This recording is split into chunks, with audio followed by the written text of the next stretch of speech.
And now it's time for Southern California's sports fishing voice. Let's talk hookup. For the next 2 hours, join Pete Gray, Rock Cod Rick Maxa, Corey Sandin, and this week's special expert guest for fishing information, new techniques to catch more fish, and the most current scoop on what's happening in the water. Let's Talk Hookup is sponsored in part by Royal Polaris, the world's finest long-range sports fisher.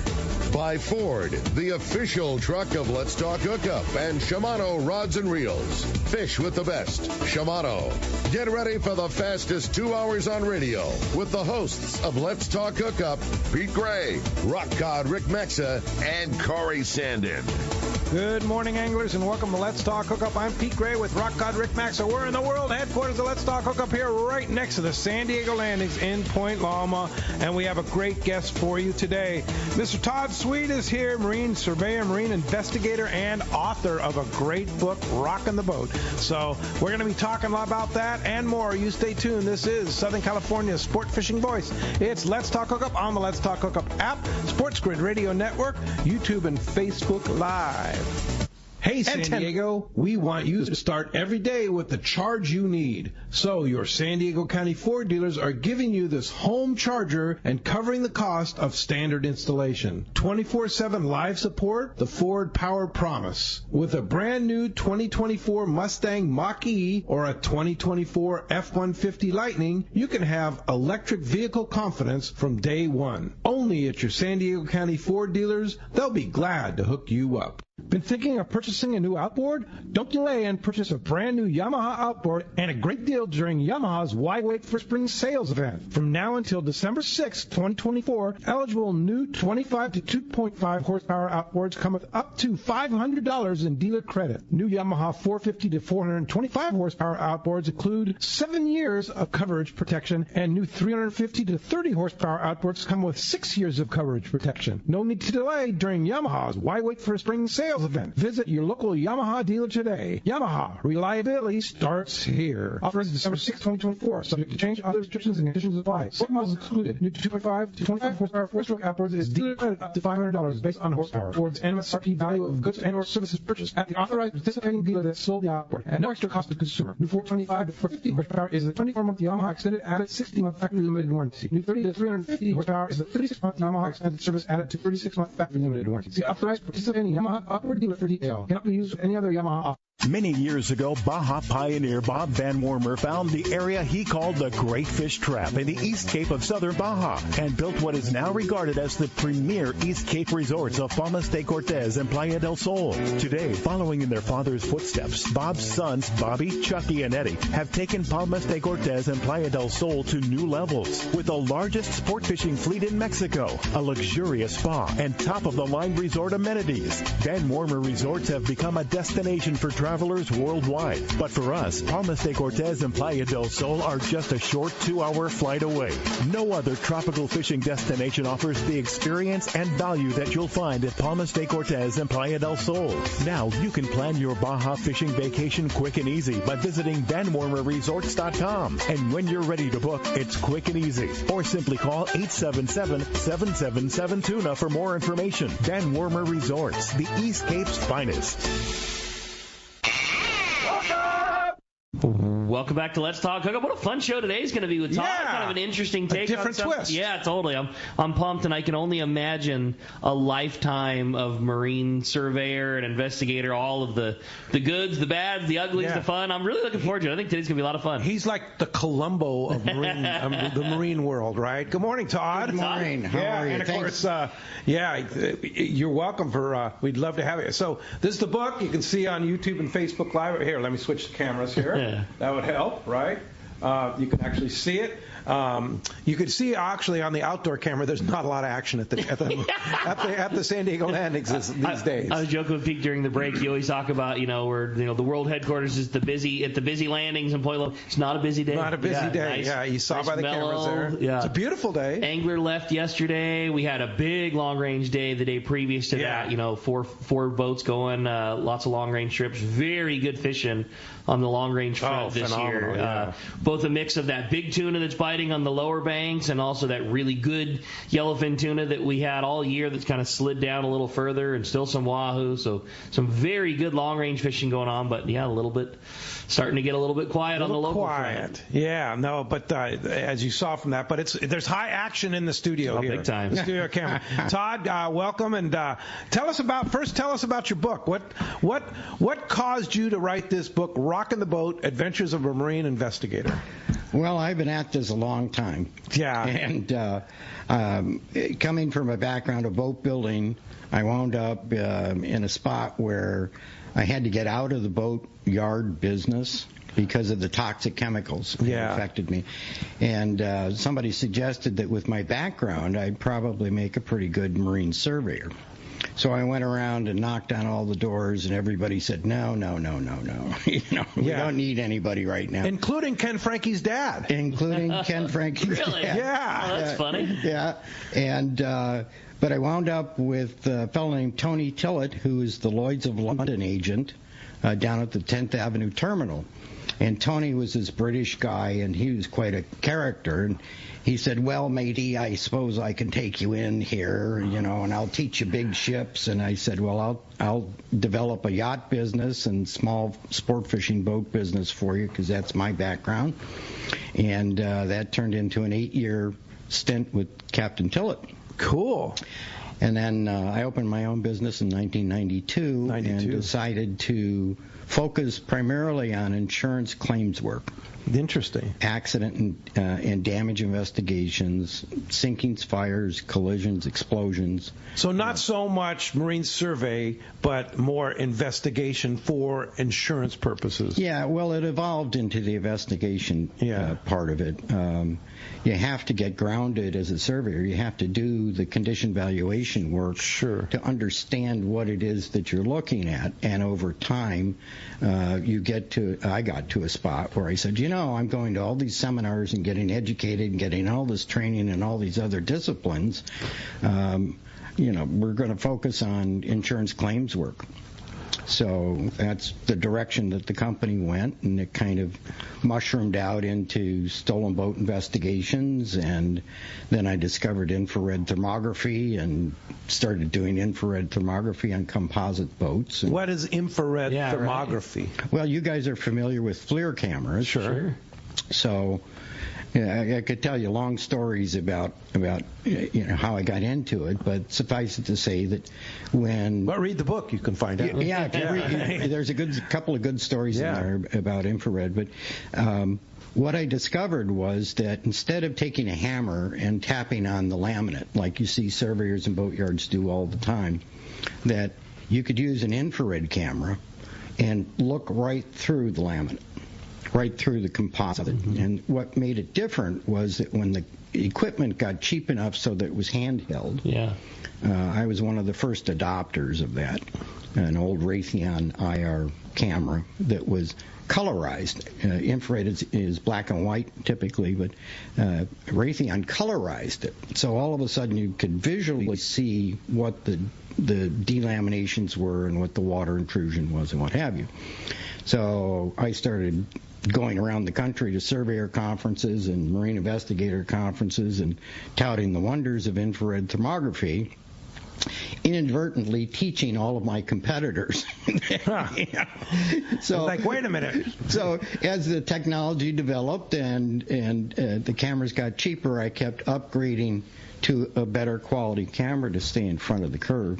And it was just quite an interesting ride, because that thermography took me all around the country. But from an industry where guys were literally knocking on the side of a hull with a hammer to now you're using high-end technology and spotting exactly where the problem is. You're not missing any one little thing. You're finding exactly all those things. Well, the technology is really good at that sort of stuff. The primary reason I focused on it was that we were seeing boat yards that, let's say your boat had an accident. You ran into a pier and you caved the bow in or something like that, or another boat. What the boatyards were doing at the time was, well, we've got to take the whole interior out of the boat in order to find the damage. Right. So a 1 foot hole suddenly became a $50,000 removal expense. So I started looking at it with the infrared and could literally see how far the delamination or the disc bonding went. So we take a grease pencil and map it out on the hull of the boat to give the boatyard a map as to how far they need to cut. Yeah. Now you were telling me about tapping you were just talking about tapping the hull and checking out things like that. You were talking about how some marine surveyors don't really know what they're doing when it comes to tapping the hull, right? Well, I don't want to disparage those guys, except that if you're just walking around the boat kind of banging on it with a hammer and using audio as your source for your information, you're missing the whole tactile information that comes when you put your hand on the hull of the boat and tap it. Because you can feel it with your fingers. So if there's a disc bond, you can feel it over here. If you think you're going tap, tap, tap, thud, thud, thud. Yeah. The question is, how far does the thud go? Yeah. You know, if you don't have your hand on it when you're doing it, you really don't. You're just getting part of the picture. You're getting half the information. Yeah, that's interesting. So in the book, Rockin' the Boat, first I want to throw out a big thank you to our listener, and I apologize. I don't remember who it was. It was one of our regular listeners, and thank you for introducing me to the book, and Todd, and he wrote, and he said, hey, and this just shows you, I listen to you guys when you send emails to me and say, hey, I think this guy would make a great guest. And one of our listeners, and if you want to send us a text through the Let's Talk Hookup app and tell us, that was me, thank you very much for introducing me to Todd. And because I've been enjoying the book, first of all, because there's some fascinating stories, but some of the stories involve a lot of people that a lot of us know right here. Yeah. Like Bob Butler right here. Really? From, and Big Rob. Big Rob, Big Rob. Lots, but a lot of good stuff. But one of the most fascinating, they're all fascinating. There's a lot of stories.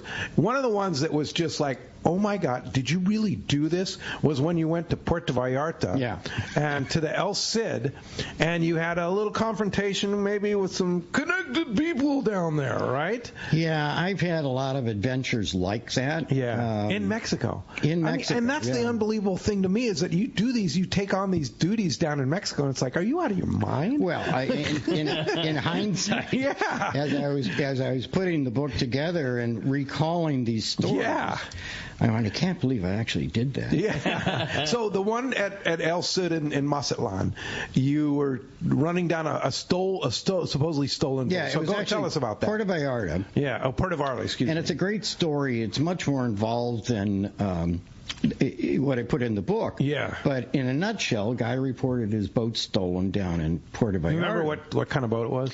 It was a 48-foot Carver or something like that. It was a power boat. It was an older yacht. And reported it stolen. Well, of course, who's going to steal an old power boat? Yeah. That's question number one that comes up. So the insurance company hires us to investigate it. We did one of our stolen boat wanted posters and sent it out by facsimile, and the phone rang almost immediately. And there's this guy on the other end. He says, "Oh, senor, I know where that boat is, but I need that $20,000 reward." I go, well, no recovery, no reward. But if you know where the boat is, I'll come see you. So I called the insurance company, and they said, get on an airplane, go run that down. So I get down to the Puerto Vallarta Marina, and I'm looking for a guy named Pepe. I have no idea who Pepe is. Right. So I'm kind of pawing through the marina. It turns out he was the dock master. Yeah. Right. So I go in there, and I introduce myself, and I held up the poster. He says, "Oh." And he goes and he turns the closed sign on the door. He says, "Come with me to the back room." So we go in the back room. He says, "I know where that boat is, but I need the money." And I said, "No, it doesn't work that way." So we kind of went back and forth for a little while. And eventually I said, "Look, how about if I give you $1,000 to rent a Ponga so that I can drive around the area by water?" And he says, "Okay, fine." So I peeled off, some hundos and you're packing this reward money in cash down there. Well, you never take the reward money with you. The reward is only for the safe recovery of the boat. That boat's tied back up Shelter Island, then he gets paid. Yeah, and once that boat's recovered and it's secured, then the reward is in play. But until the boat is actually recovered safely, so if it's stripped, you're not getting the full reward. So I get in this Ponga, and I'm kind of cruising around the marina, and I don't see anything, and I go back to this little kind of cove where there's a condo complex. And I turn the corner to get in there, and I see the boat. Clear as day. There it is. There it is. So I drive down to it, and I noticed right out of the box it was chained to the dock. Well, that's odd. So I tie the Ponga up, and I get out with my camera, and my job is to look at the hull ID number and confirm that that's the boat that we're looking for. This isn't the same model. This is the one. Yeah. So I get on the dock with my camera, and I'm taking pictures of the hull ID number on the transom, and all of a sudden 4 guys come out of this condominium with, suit coat, sport coats on, bulges under their arms, and I'm going, well, okay. So I'm holding the water poster up, and I said, this boat is stolen. Who's the owner? Who owns this condo? I need to run the. I'm being not aggressive, but I want the information. Yeah. And they go, no. And the finger starts going in my chest, and they literally backed me up to the end of the dock, grabbed the flyer from me, grabbed my camera from me, and pushed me into the water. And so I went, I don't, you could see the guns under their arms, right? Yeah. So, I don't want anything. Yeah. So I swam across the little cove to the condo manager's office. Fortunately, didn't get eaten by a crocodile. Yeah. No, exactly. So I go into the condo manager's office, and this nice little guy sitting there, and I said, I need to know who owns that condo. He says, oh, senor, no. These are really bad men. Really bad men. And I said, well, let's call the police. He said, no. The police know the owner of this boat. You're in trouble. And he says, I tell you, if they send somebody with a car, do not get in the car. I said, why? He said, because in Mexico, in this place, if you have a problem, you are the problem. Yeah. So what ended up happening? Well, as I'm talking to him, sure enough, here comes a local police car cruising down the street. And now I'm getting a little nervous. Yeah. And I'm dripping wet. Yeah. And I thought, I need to get out of here. So I used his phone, and I called a contact that I happened to have in my pocket. I had just done a job with the Coast Guard Special Investigations Office in Los Angeles. I happened to have this guy's card. I called him on the phone, and I said, look, I'm standing here. Here's the deal. I got this stolen boat. He says, I could hear him clacking on his keys. He says, listen to me very carefully. You need to go back to your hotel as soon as you can, get out of Dodge, put your head down in the cab, and take the next airplane to anywhere in the United States. Get out of there. And that's what you did, right? That's what I did. That's exactly what you did. Hot-footed it down the back alleys. Got to unfortunately, it was only a couple of blocks to the hotel. Don't mess with that one. I threw everything in a bag, called my wife, and I said, look, I'm getting out of Dodge. I'm going to take the next plane to anywhere. And you're probably here because of that. Yeah. I am. Yeah. What a story. Yeah. No, that's just one of the stories that's in there. It's like and of course, he goes into more detail, but as you say, there's more detail that you know. But there's lots of great stories. I mean, we'll get into a few of them here and there, but as you can hear, we have a great show lined up for today. Todd's a wealth of knowledge. You want to ask him about how to take care of your boat. This is the guy, right? Yeah. You talk about somebody who has a lifetime of boats and seeing problems and seeing benefits and knowing what helps a boat to sail, knowing what stops a boat from selling. I mean, a lifetime of investigation of boating. Yeah. How cool to have Todd here this morning. For sure. Great show for you today. No doubt. It's going to have a lot of fun. And if you want to join us, man, we want to hear from you. Give us a call this morning at 213-432-1090. Again, 213-432-1090 is our phone number if you want to reach us on the phones, or send us a text. Already have had several really good text message questions come through, and if you want to do that, that's only available through our Let's Talk Hookup app. That's a free download, easy to find, and it's such an easy way to listen to Let's Talk Hookup. All of the shows are archived on there. You can listen on your way to work. Todd passes out some killer little bit of boat info, and you want to go back and check it out. All of the shows are archived on that Let's Talk Hookup app. And again, it's the only way to send in your text message questions. Make sure you include your contact info as well, a name and a phone number, because if you win the big prize at the end of the show, we want to make sure to get it to you. And what a fun prize we have today. One lucky caller or texter is going to win a copy of Todd's great book, Rockin' the Boat, in a great boat, as you can see it on the camera here. Todd holding it up. And in addition to that copy of the book, you're also going to get to go fishing on a full-day trip on board the Liberty at a Fisherman's Landing. What a killer prize for one lucky caller. How about that? A little texter. Double prize there. You got it. And we're going to determine the winner as we do with our prize coin at the end of the show, and we'll have one potential winner from all the callers that make it on the air, one potential winner from all the text messages that get read on the air, and then we'll determine who's going to win that by the flip of the coin. And when we come back, we got a lot of Let's Talk Hookup coming your way. We're going to be taking your phone calls. We're going to be reading your texts. We're going to be getting catch reports and more. You stay tuned. You're listening to Southern California's sport fishing voice. This is Let's Talk Hookup on the Let's Talk Hookup app and the Sports Grid Radio Network. Hi, this is Christy Wheeler with Dawson & Associates Insurance, your full-service agency specializing in boat insurance, including charter, commercial, and personal use boats, business insurance, and travel insurance. We work hard to get you the most coverage for the best prices and guarantee the lowest rates available on all the travel plans we offer. So give us a call today at Dawson & Associates Insurance at 619-460-5615 for a free quote today.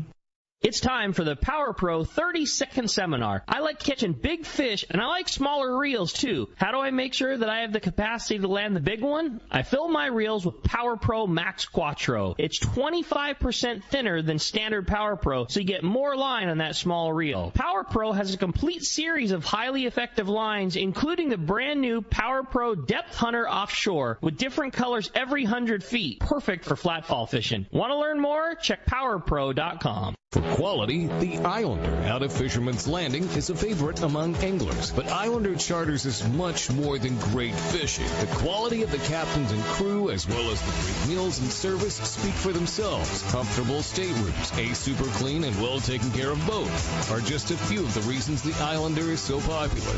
The Islander specializes in 1.5 to 5 day fishing. Experience the Islander difference. Visit IslanderSportFishing.com. Give your boat the love it deserves and install a custom sea deck kit from Blue Seas Fabrication. Blue Seas is the West Coast's only certified sea deck fabricator and installer. Sea deck upgrades the look and feel of any boat, old or new. Sea deck non-skid decking adds comfort, convenience, safety, and value. Let the experts from Blue Seas Fabrication custom fit your deck, bridge, and interiors with stylish, durable, stain-resistant, and easy-to-clean sea deck. Check BlueSeasFabrication.com and enhance your fishing experience. For your next fishing adventure, check Point Loma Sport Fishing. They offer half-day and full-day trips daily, perfect for families and the novice or seasoned fishermen. Point Loma Sport Fishing also offers overnight to multi-day trips, targeting the best of seasonal catches. Visit PointLomaSportFishing.com, where you can purchase tickets online and get more information on the trips available, or call 619-223-1627. Want to go fishing? Point Loma Sport Fishing has you covered. Welcome back to Let's Talk Hookup. Again, having a great time here this morning with Todd. Lots of fun, lots of info. Phone calls are already pouring through. Text as well. Again, It's going to be a lot of fun and a different twist to the show, but something that we all do so much of. It's going to be really cool. Yeah, it's super fun. Todd's endless storyteller, I can tell you that. But let's talk for a minute about what causes problems in boats. I mean, you look at the marina here, look at a lot of boats on the trailers and stuff. One of the biggest things, the worst thing for a boat, I'm guessing, would be sitting, right? That's exactly right. Yeah. You hit the nail right on the head. Yeah. The biggest source of insurance claims that we get are people that haven't used their boats. Yeah. Then they come down and they've got their cooler and they've got their sandwiches and the family's all set and ready to go, and they get on it and they turn the key and it goes click. Yeah. I don't know what happened. It worked perfect when I parked it. Like a year ago. Yeah. A year ago, exactly. Last 4th of July, it was perfect. This is not running. That's exactly the problem, is lack of use. Yeah. You need to exercise the equipment, exercise the machinery, change, the water in the tank, the fuel, and you need to burn that fuel out. We were talking briefly about fuel problems, and the gasoline blend, specifically in California, but it's everywhere now. They've added so many chemicals to the fuel to make it burn cleaner that if it sits in the tank, it phase separates. So the chemicals actually can be seen if you put them in a mason jar or something like that and look at them. They'll actually separate. So the alcohol blend goes to the bottom. So you come down to your boat and you go to use it. It sucks from the bottom of the tank. Sure. Now you're burning alcohol straight through the system. And not only that, but it degrades hoses. I mean, all kinds of stuff. All sorts of stuff happens. So how do you avoid these things? Use your boat. That's the key. So if you use the boat, all these problems go away. Well, you should at least start it, run it up to temperature on a fairly regular basis, once a month, once every 2 months, at the max. Right. What if it's on a trailer at home? Same thing? Same thing with respect to the fuel. Absolutely. Sits on your driveway. And I mean, we're getting to the time of year where people maybe start to use their boats a little bit lesser. Hopefully not. Hopefully they take advantage of the good halibut fishing or the good bay fishing. But this is the time of year where the private boat on the trailer starts to get used a little bit less. You gotta ear muff it. You gotta hose connect to it. Whatever it is, you gotta keep things lubed up and running. You gotta keep them running and exercise them. That's the most important thing, is use your boat. Yeah, use your boat. One of the unbelievable things, and when you read the book, you'll realize this, how many crooks get away with stuff when it comes to insurance fraud. It blows my mind. Oh, I need an example now. It's unbelievable. Yeah, right? Yeah, Todd? Yeah. You've seen it all, right? I've seen a lot of people ask me this question all the time. What percentage of insurance claims involve fraud? Get a little closer to that mic. And the answer to that is, it depends on what kind of fraud you're talking about. Yeah. The most common is, I need to bury my deductible. They go to the shop, say, I got a $500 deductible. Can you add that into the estimate? Right. That's the most, and we call that soft fraud. Soft fraud. But the other kinds of fraud get a little deeper. Yeah. They get a little more devious. Like when somebody sinks their boat in deep water and there's no recovery, right? Lots of sinkings. Yeah. Lots of and sinkings. Sometimes you have to prove it, right? You have to prove there was fraud. Yeah, that's the problem. So the key is, if you're gonna do fraud and you're gonna sink your boat, just make sure it's deep enough and that the boat doesn't float. That's right. Yeah, and there's a couple of stories in there about how people have decided to make their old 60s vintage Chris Craft Constellation disappear. Yes. That's got liens on it at the marina. Like, we're not going to check to see whether or not you've got outstanding invoices. Yeah.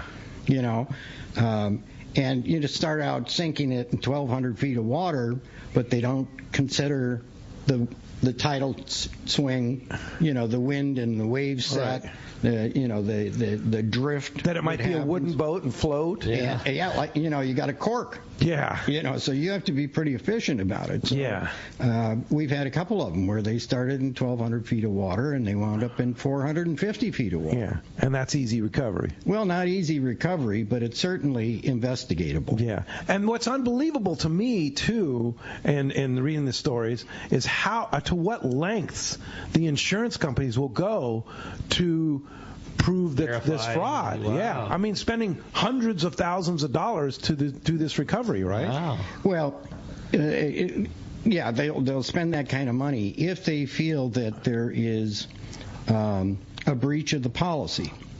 And the core to that is there's always exclusions in everybody's policy. And nobody reads the exclusions. Right. Nobody reads the coverages. Right. They shop premiums. I want the cheapest policy because everybody hates insurance companies. Right. Right. So they don't want to spend that money. So they think that their premium goes into a savings account that they think is a repair account. Yeah. Right. That's not how it works. Yeah. So we suspect that there's some nefarious thing going on, depending on who the insurance company is. A lot of insurance companies these days just go, you know what? I don't want to bother. Yeah. It's not worth the hundreds of thousands of dollars that we need to spend to figure this policy out. Let's just pay them. Well, and it really started during COVID. Two things actually triggered this. Insurance companies started to go what's called a all-risk policy. So an all-risk policy means you're covered for pretty much everything, with the exception of that exclusion paragraph. Which is always in there. And today, you need to read that inclusion paragraph because most boat insurances today do not cover Mexico. Wow. They used to cover down to Punta Banda. Right, exactly. You've got to make sure, like, for example, I had insurance with Boat US, and they don't cover into Mexico unless you call them every time you go down there and say, I'm going, Wow. So you need to make sure that if you're going to the Coronado Islands or you're going off, you're not necessarily covered in Mexico. And something that you took for granted years ago. And now that's changed in the last couple of years. Okay. That's a shift in the industry. There's been this huge consolidation since COVID. Yeah. So you had all these venture capitalists coming in, buying different insurance companies and putting them under new umbrellas, and everybody tightened their policies up, tighten their limits, and that's what you're referring to as a limit of navigation. Yes. And that's in everybody's policy. Yeah. You're insured while you're navigating in these waters. I had a claim yesterday, a fire down in Cabo. And I looked at the declarations policy, and the limit of navigation is Rio Santo Tomas. Right, which is just south of Ensenada, right? Yeah. I go, whoa, are we going to have a problem? Yeah. No coverage. No coverage for you. And I don't get into coverages. Sure, that's not your job. I don't read the policies. All we do is gather facts. Yeah. Information and facts. Yeah, that's what an investigator does. Yeah. Well, hey, phones are packing up. Yeah. You want to get through 213-432-1090. Texts are coming through. Why don't we do it, Rick? You got it. Why don't we start it off with the phones? And Brady, who's calling us from Newport this morning. Brady, good morning and welcome to Let's Talk Hookup. Hey, guys. How's it going? Great. Todd? Hello. Really informative. Maybe back to the Marty Milner days. Sometimes we get insurance guys, and but this is really informative. Now, when I looked up, I thought it might have been MLPA related, Marine, but yeah, that's a different story. But I'll ask Todd about this.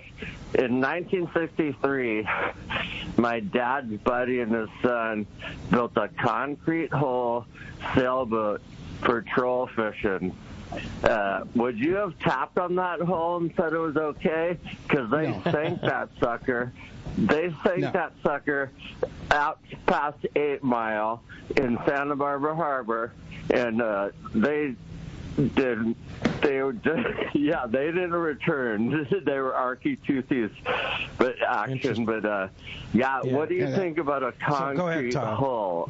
Well, that was the Faro cement era, right? And the problem with Faro, short-lived era. Yeah, the backyard Faro cement era is what we called it. And the problem is that Faro cement, easy to use, easy to work with. Everybody thought that was, a great, quick, cheap solution. The problem was that when you lay it up with chicken wire as your structural backbone, concrete's porous. Sure. So the chicken wire starts to dissolve and corrode, and then cracks the concrete. And all of those boats are kind of phased out of the fleet. I'm sure. And once you start cracking concrete, it doesn't float very well. I didn't know that was a thing ever. Ferrule cement? Yeah. There was an era there. I don't know that. It was, because you think about it, it's like you lay up some chicken wire, you blow concrete onto a form and stuff. Yep. Easy peasy, right? Super strong. For a little while, right? Yeah, well, they were all backyard boats. I don't have a backyard in shipbuilding, but boy, I've heard of most of the things. I didn't know they built out of concrete. That's a trip. That was a thing. Okay, that's cool.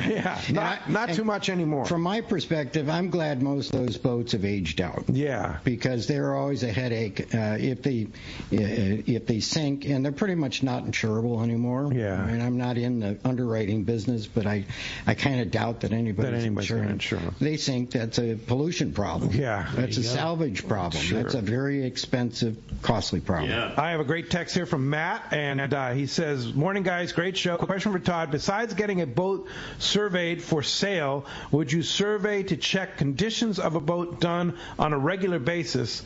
Would that be called a survey? So if you own a boat and, it's a little older, would you hire a surveyor to just kind of check the condition out and make sure everything's up for... Yeah, it depends on the boat owner's level of knowledge and his familiarity with the systems and equipment on the boat. If you don't feel comfortable, then by all means, hire a qualified surveyor. Should be a member of the National Association of Marine Surveyors, NAMS, or SAMS, the Society of Accredited Marine Surveyors. They need to be accredited and credentialed. Now, your company, your son actually does marine survey, right? Yes. Yeah. Mm-hmm. And what's the name of the company? Todd and Associates. Todd and Associates. Very appropriate. Very complicated. And you're located right at Shelter Island Boatyard or Safe Harbor Boatyard and Shelter Island. On Shelter Island, yeah. So if you want a good surveyor, I'd say he'd probably taught his son a couple of tricks. Lifetime of knowledge. I'd say that's a good mentor for sure. We also have a couple other guys and a lot of associates scattered around the country that we work with. But Bill Trankel works in my office. He's a marine engineer. I spent 23 years in the America's Cup with Dennis Conner. Yeah. So he was in charge of all their boat building programs and what have you. So he's taken to the infrared equipment, looking at all the carbon fiber high-end racing boats. You know what's fascinating about it? This guy's done it all. We had a conversation in his office, which is very interesting in itself, seeing all the different pictures, about his boat building experience with Carl Eichenlaub, one of the legends of sailboats. Yeah. You worked for Carl? I did. For many years, right? Yeah. I actually came to California driving a flatbed truck. From Cleveland, Ohio. From Cleveland, Ohio. Throwing it out to my brother-in-law, John. Yeah. With a 55-gallon drum of gasoline and a 55-gallon drum of acetone strapped to the back of this Ford cab-forward flatbed during the first Iranian gas shortage in 1973. They couldn't get acetone or gasoline out here. So Carl's partner was my parents' next-door neighbor, also happened to be the guy that taught me how to sail when I was a kid. He saw me in the backyard visiting my folks, said, "You ever been to California?" I said, "No." He said, "How'd you like to drive a truck out there?" Well, okay, so at 52 miles an hour in this old Ford flatbed, funny. we chugged across the country. You're carrying a bomb, basically. Carrying a bomb. Two bombs. I was 23 years old at the time, and didn't give a second thought to the cargo that I'm on. Let's go. Yeah, California, you bet. Land of the Beach Boys. Yeah. Let's go. And I pulled into his yard, and which was where? Eichenlaub Boatyard at the time was right next to where the Red Sails used to be, the Red Sails restaurant, now the Catch restaurant. Okay. So that was the Eichenlaub Boatyard. Right on Shelter Island. Right on Shelter Island. And right next door where that big A-frame is was Hawthorne Marine, where they were building the Hawthorne power boats. And then to the other side, there was Kettenberg Marine that was building wooden sailboats. And then right next, down the street was Mauricio's, and Mauricio's was building aluminum net skiffs for the tuna fleet. And then Driscoll's was building sailboats, and Kohler's was building power boats. So this whole neighborhood. And then on this side of the marina where we're sitting right now was what? Rask Shipyard. Rask Shipyard. Yeah, R-A-S-K. Rask Shipyard serviced the wooden tuna boat fleet, the bait boats. Yeah. Yeah, and they had been here forever.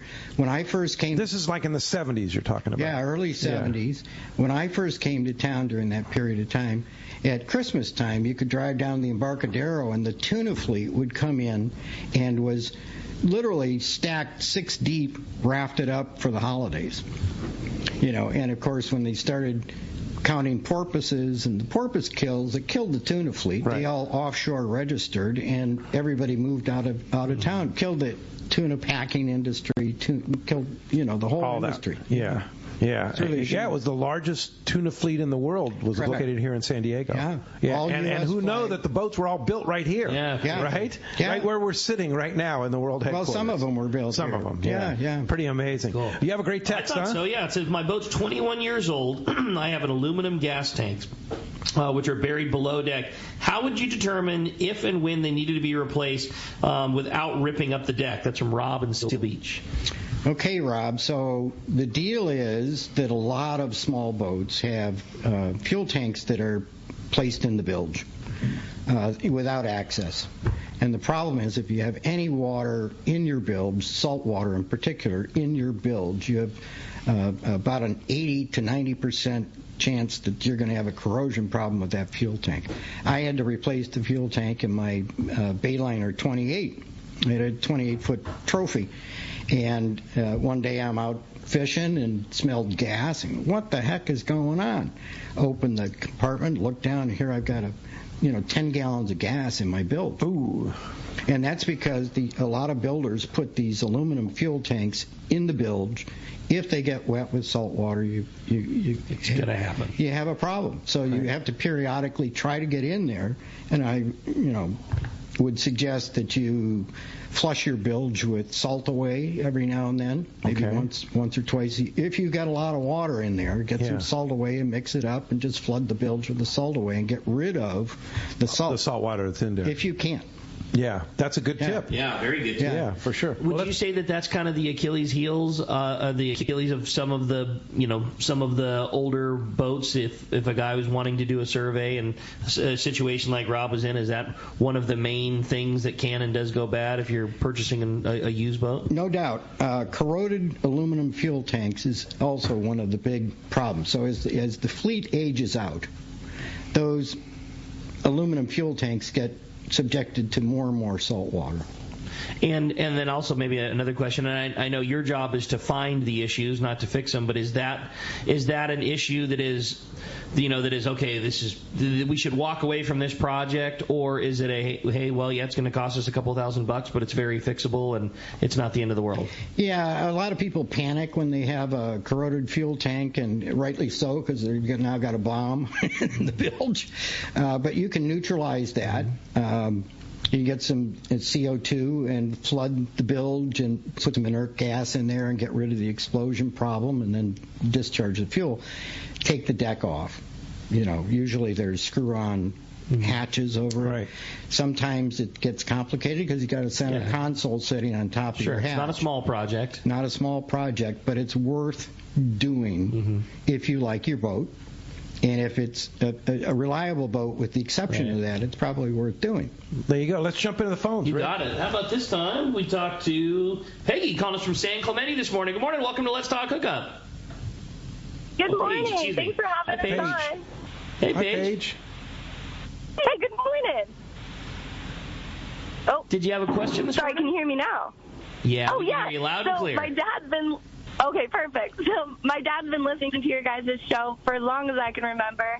The two of us are headed down right now to Point Loma. We're going out on the new Loan, and we were hoping to get some advice on what lures to use or what we might expect to catch out there. Well, that's awesome, Paige. How long is the trip that you guys are going on? We're going until Monday morning. We're going to be coming back.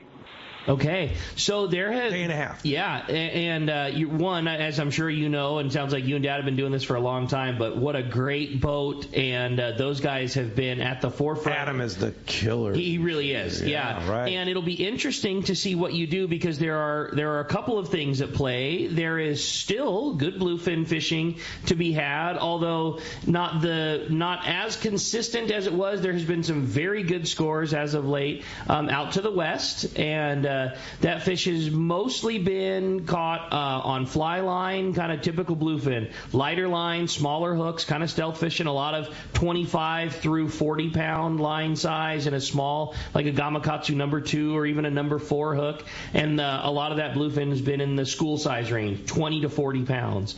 The other option that's at play is the larger yellowfin tuna, but that's starting to get a long ways down the beach. You know, as the year continues to lengthen, that fish is sliding farther and farther south. So that would be like the little more high risk but also high reward. If you guys find it, it's a larger grade fish. And again, mostly that's been sardine fishing with a little bit heavier line, 40 to maybe 60 pound.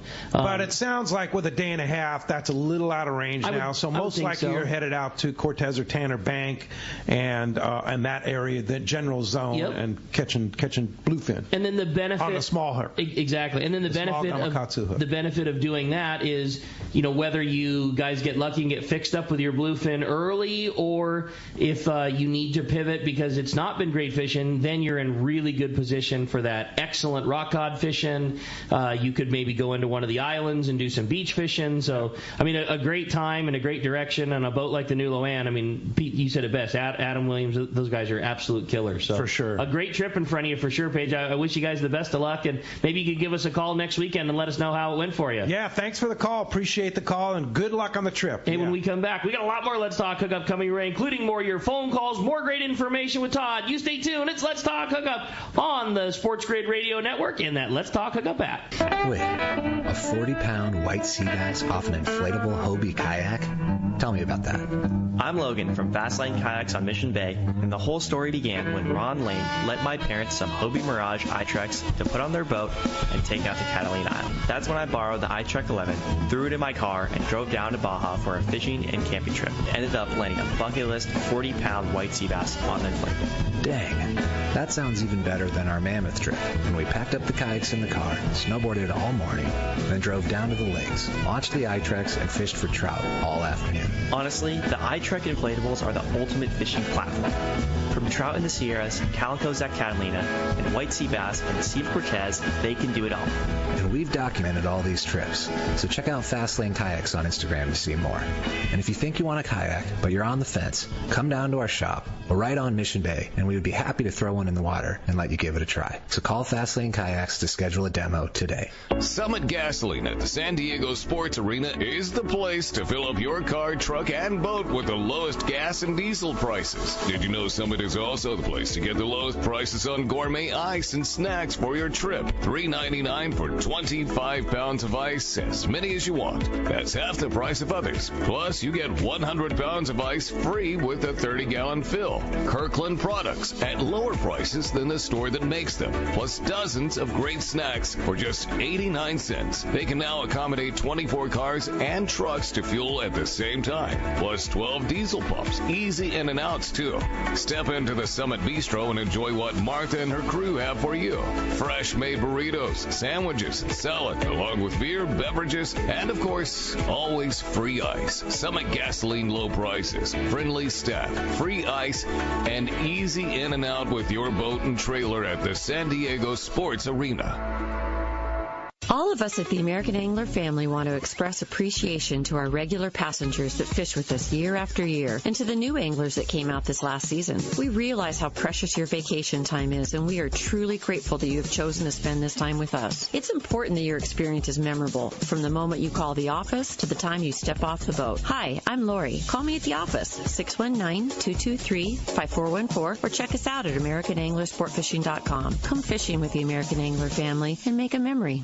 Whether you're boating, floating, paddling, fishing, or just chilling, remember a good day on the water always starts with everyone wearing life jackets. Save the ones you love. Life jackets save lives. A message from California State Parks Division of Boating and Waterways. This is Bob Hoots at Costa Sunglasses. Visual signs are a critical part of my fishing program, from bay bass to bluefin. I wear Costas to see what's out there. Costas are built with advanced polarization technology with our 580 lens, designed to cut through the sun's glare while providing enhanced color to see more fish. Costa was founded by a group of anglers wanting a high-performance lens for every fishing application. Costa has a West Coast style frame and lens for your adventures. CostaSunglasses.com.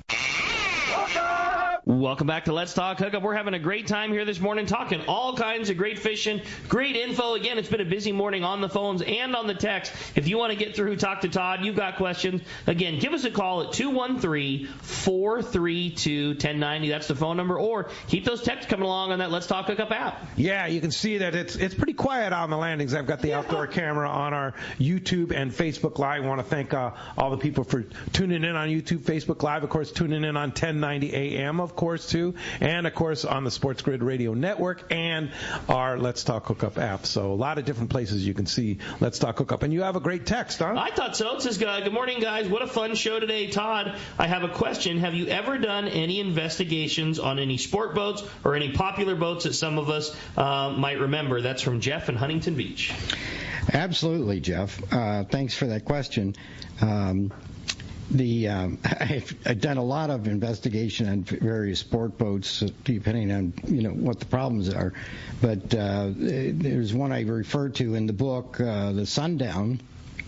Was a favorite case of mine that went down just south of Rosarito. The boat grounded in the middle of the night, and we had to go down and take a crew down to Mexico and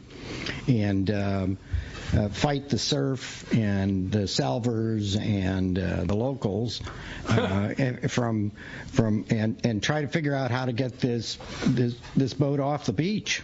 It's not easy when you go up on a king. Is that the one that's in the book? That's the one that's in the book. Yeah.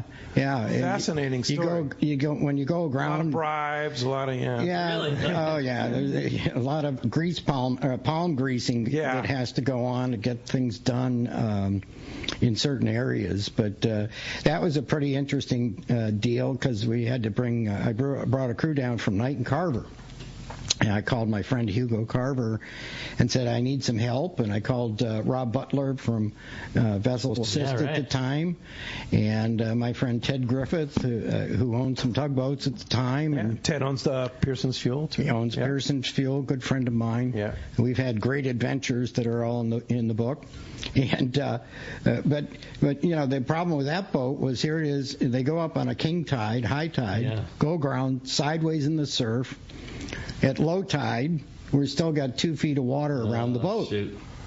So how do you get the thing out of there? So what we wound up doing was putting a swimmer in the water with a pneumatic saw and a generator up the beach, and he had to cut the shafts and the struts out of the bottom of the boat, and then we had to plug the holes and try to pull them off with some tugboats. Wow. And, of course, Rob Butler brought his 2 boats down, and I said, Rob, with all due respect, I don't think you're going to have enough horsepower to pull this thing. Juice. So we called Ted. And about the time we were done cutting everything off, pruning off the running gear, Ted shows up with his tugboat right at sundown, appropriate for the boat. Right. Nice so we pulled the whole thing off, in little lurches, and every big cheer went up. But floated. The funny thing was, pruning the running gear off, there was a guy under the boat, with the saw. And we had a generator going. So as the tide started to come in, we had another guy on surf watch that would yell, "Incoming!" And they'd have to unplug the 110, right? Yeah, You're sitting in the water. Exactly. But it was successful. Yeah, well, kind of successful. Well, you got it off the beach, and everybody was cheering as it kind of went out. We had airbags around it, and as the sun was going down, the sundown got lower and lower in the water and flooded down to deck level. So did it ever make it to San Diego? Yeah, it did. Yeah, we brought it into San Diego Harbor. Added some more lift bags. Got a hold of the old Kettenberg yard. Had a synchro lift at the time.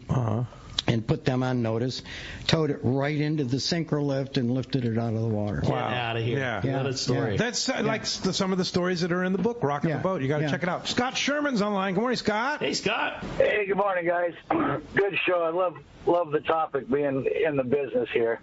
That's right, insurance man. Yeah, two things. Todd mentioned don't just buy on price. I can't tell you how important that is. So many guys go online and buy on price and then find out later the hard way that the covers they thought they had is not there. So if you're going to be shopping, find an agent who knows the business and knows what the policies cover. And then I had a question for Todd is what is the most egregious case of fraud you've ever seen? In my 34 years, I've seen a couple of them that were pretty egregious, and I would just want to know what a claims adjuster has seen. Gosh, the list is really long. Yeah, read the book, man, because it's like some of that stuff will blow your mind. I mean, it's a long list. There are a couple of stories in the book that are some of the better ones. Probably the most egregious and the most dangerous was a claim that we got on a reported stolen boat. It was an 85-footer up in San Francisco. And this fellow, the insured, had reported it stolen, so we were hired to do a wanted poster on it. So we did our wanted poster and sent it out, and almost immediately the phone rang, and it was the California Department of Insurance investigator.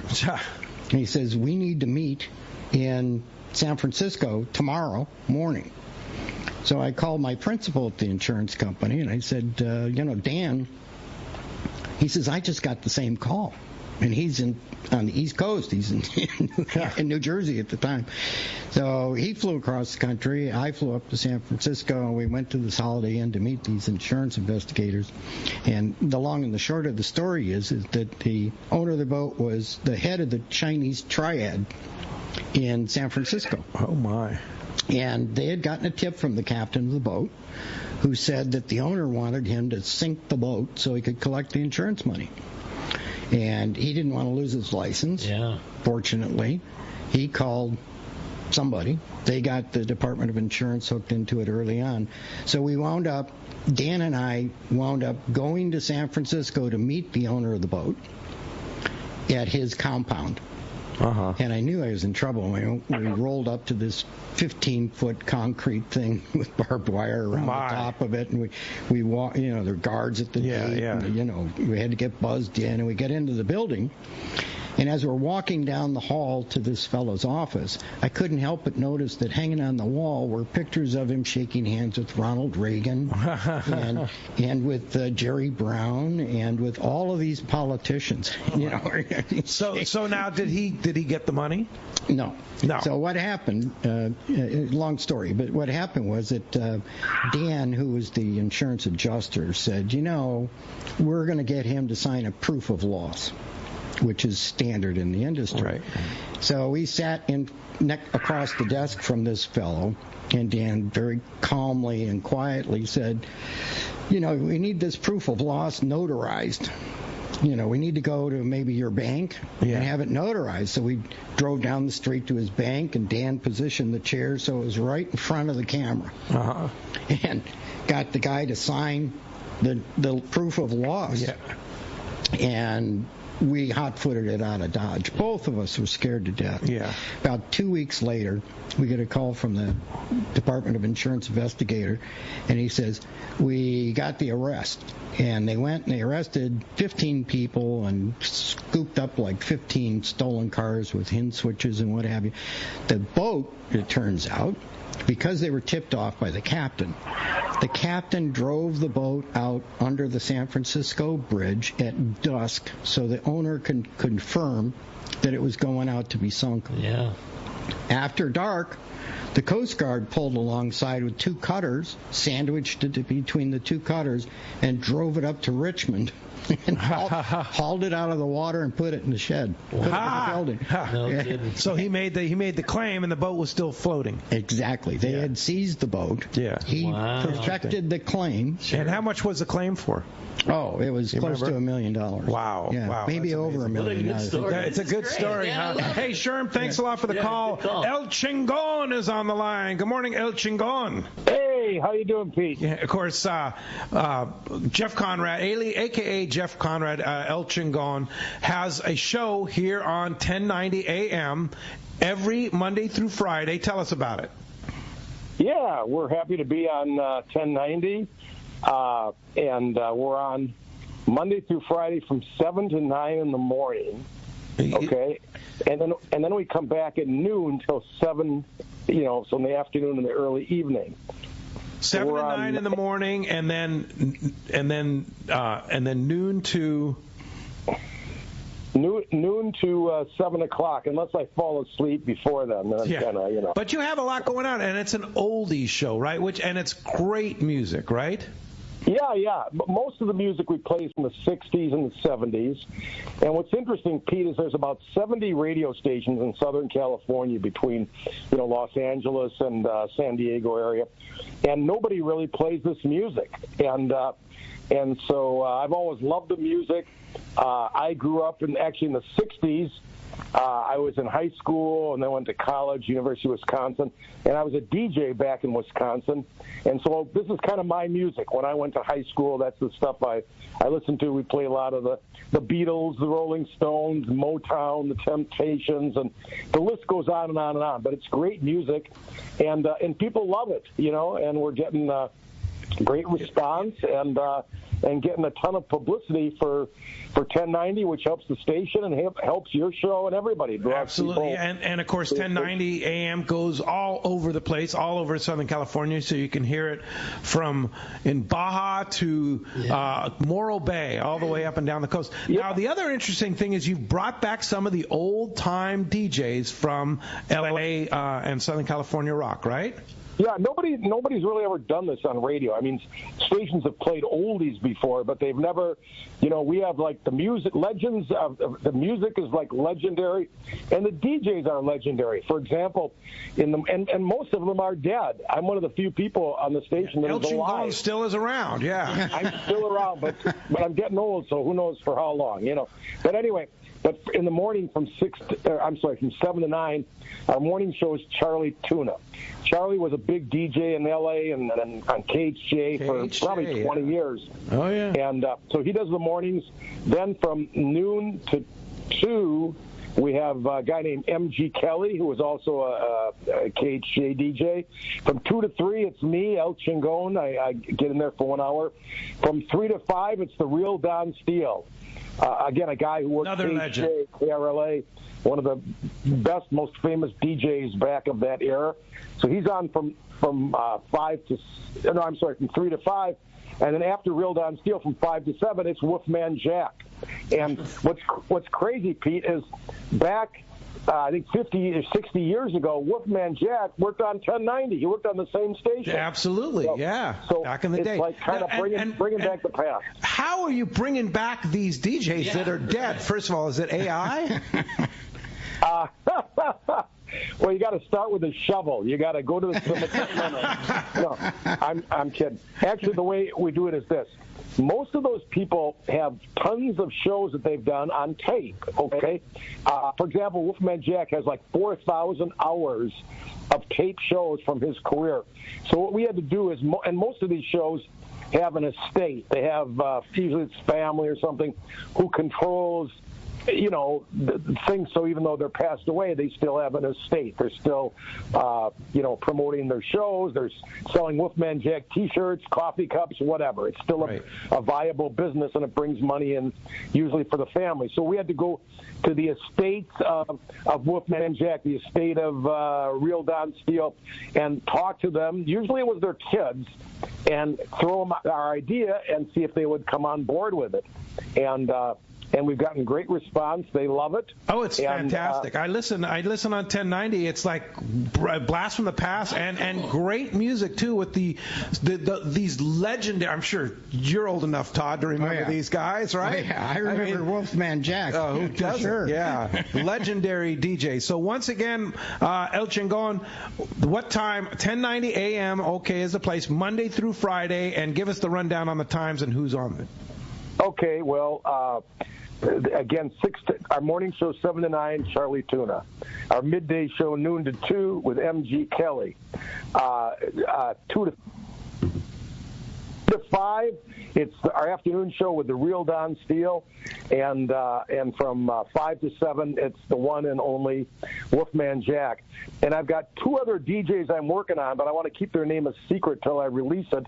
But there are 2 other people that may be joining us in the next 3, 4, 5 weeks, and they are legendary in Southern California and Los Angeles. That's cool. So the lineup gets bigger and better. Great idea. Mark is Mr. Creative. I've known Mark for 40-plus years. He was in the radio business back when I was working at the radio station in Carlsbad as sales manager, and Mark and I became friends back there, and he's always got this creative brain that's unbelievable. But El Chingon, as he goes on the air. Hey, Pete, I got 28 aliases, so any name you say, I will. Like a lot of them, yeah, for sure. All right, El Chingon, which of course means the great one in Spanish, right? Not exactly, but it's close. Okay, all right. Well, all right. Thanks, Mark. Appreciate that very much. Keep up the good work. And by the way, I play a lot of oldies that have to do with fishing. So if you're into fishing, listen to our show, and you might hear some stuff that you like. There you go. All right. Great to hear from you. I appreciate the call this morning at 1090 a.m. Hey, when we come back, we got another full hour of Let's Talk Hookup coming your way on 1090 a.m. Also on that Let's Talk Hookup app, the Sports Grid Radio Network. We're checking in with catch reports. We're going to find out what's biting up and down the beach. More phone calls and texts for sure. You stay tuned. Another great hour coming your way on the Let's Talk Hookup app and that Sports Grid Radio Network. I've had the opportunity to fish many places in many different types of water, but never have I fished a place as much fun as Katmai Lodge in Alaska. Hello, my name is Harold Davis, typically fishing in the ocean, but this is an experience that you have to try for yourself. Fish natural rivers with tens of thousands of fish coming up, and they have all the gear: spinning, bait casting, fly rods, kings, silvers, pinks, sockeyes, and my favorite, the chums. Outstanding food, outstanding accommodations, great service. The lodge is located in the beautiful Katmai National Park, filled with amazing wildlife: brown bears, moose, eagles, otters, and it has spectacular scenery. And also the fact that the lodge is located right on the Alagnak River and your boat is just steps away from your room makes it great. Do yourself a favor, call Charmel at 1-800-330-0326 or go online, katmai.com. And like Pete says, they will hook you up. The best just got better. Shimano is proud to introduce the all-new Talica 20A and 25A reels. The Talica series is Shimano's flagship two-speed lever drag reel. It sits at the very pinnacle of the offshore world. The Shimano's Talica success is driven by its durability and spec attributes, allowing the series to differentiate from other lever drag reels within the market. The Talica is built around a cold-forged machined aluminum one-piece frame. The all-new Talica 20A and 25A now boasts Infinity Drive. Infinity Drive employs 2 drag washers housed in the side of the reel, allowing for an ultra-smooth, powerful drag system while at the same time increasing winding power under a load as much as 40%. There's also a new lower low gear. If your utmost concern is performance without compromise, Talica 20A and 25A are the reels for you. Available now at your local Shimano dealer. The lighter the bite and the cleaner the water means one thing: need a thinner leader, more natural presentations. That's where Seaguar Gold Label leader material shines. It's Seaguar's thinnest leader material yet. That means it's even less visible underwater and creates more natural presentations for better catch rates on leader-shy fish. With exceptional knot and tinsel strength, this advanced leader material is now available from 2-pound test for fishing trout in the Sierra to 80-pound test for big yellowfin in Guadalupe. Get Seaguar Gold Label at your favorite tackle dealer or learn more at seaguar.com. Turner's Outdoorsman, Southern California's #1 shooting, hunting, and fishing tackle retailer since 1971, is right in your neighborhood. Now with stores throughout Southern, Central, and Northern California. No one does it better. Turner's Outdoorsman brings you the best prices and selection, plus a knowledgeable staff that will help make your day on the water or in the field more fun. Stop by your neighborhood Turner's Outdoorsman. To find a location nearest you, check the web at turners.com and sign up for special deals and more. Seasoned long-range fishermen know that the Red Rooster 3 is the finest fishing vessels in terms of technology, design, speed, comfort, and safety. This 105-foot sport fishing yacht meets every demand for comfort while delivering an unforgettable fishing vacation. Captain Andy Cates and crew are experienced, friendly, and sincere in their desire to help you have the trip of a lifetime. Book a trip on the Red Rooster 3, and you'll be back. Trips go fast. So check redrooster3.com or call Lee Palm Sport Fisheries at 619-224-3857.